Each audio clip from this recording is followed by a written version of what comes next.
नमस्कार. गणगणगणात बोलते स्वादगाथा या माझ्या चॅनेलवर तुम्हा सर्वांचे मनापासून खूप खूप खूप स्वागत आहे. आज मी बनवणार आहे कॉर्नचे कबाब. हे स्वीट कॉर्नची 2 कणसं आहेत, मी सोलून घेतलेली आहेत. त्याचे 1 वाटीभर हे दाणे निघालेले आहेत. 1 कांदा बारीक चिरून घ्यायचा आहे.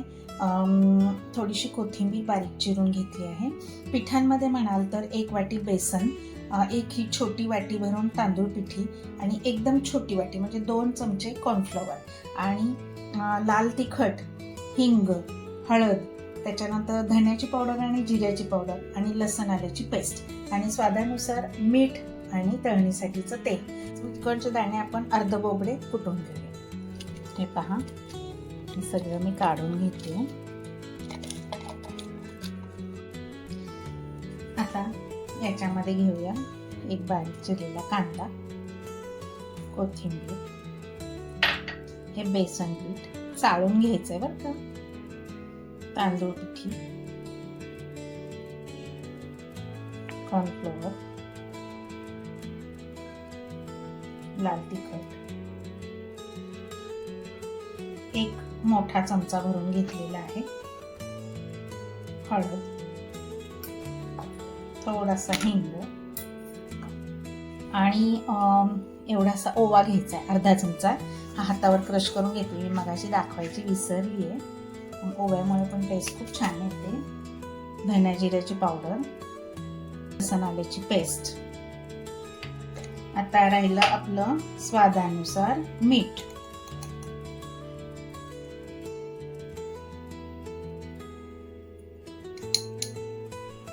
चला आता हे सगळं आपल्याला हातानेच मिक्स करून घ्यायचं आहे. हे मी मिक्स करून घेते. तोपर्यंत तुम्ही जर माझ्या चॅनेलवर नवीन असाल तर लवकर लाईक करा, शेअर करा आणि सबस्क्राईब करायला विसरू नका.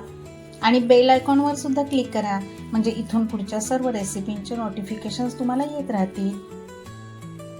हे पहा, मला याला पाणी घालायची अजिबात गरज नाही पडली. हे पहा, माझा एवढा असा गोळा तयार करून झालेला आहे. आपण आता याचे कबाब करून घेऊया. ह्या अशा स्टिक्स आहेत, स्टिक्सवर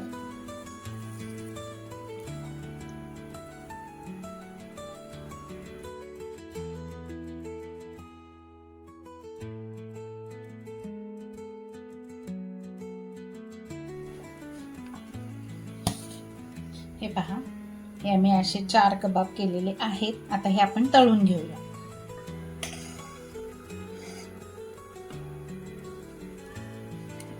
मी आता हे कबाब तळायला टाकत आहे. तेल चांगलं तापलेलं आहे.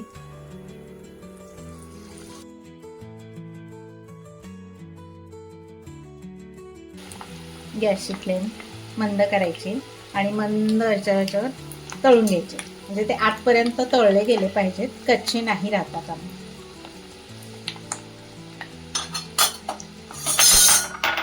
हे पहा, माझे सगळे कबाब तळून झाले आहेत. आता मी गॅस बंद करते. हे पहा, माझे सगळे कबाब तयार करून झाले आहेत, तळून झालेले आहेत. आणि हे टोमॅटो सॉस बरोबर किंवा हिरव्या चटणी बरोबर तुम्ही सर्व करू शकता. टोमॅटो सॉस कसा करायचा याची लिंक मी खाली डिस्क्रिप्शन बॉक्समध्ये दिली आहे, जरूर पहा आणि तुम्ही पण नक्की करून पहा. तर कशी वाटली माझी रेसिपी? सोप्यात सोपी. तुम्ही पण नक्की करून पहा आणि तुम्हाला जर आवडली असेल तर तुम्ही पण नक्की करून पहा आणि मला कमेंट करायला विसरू नका.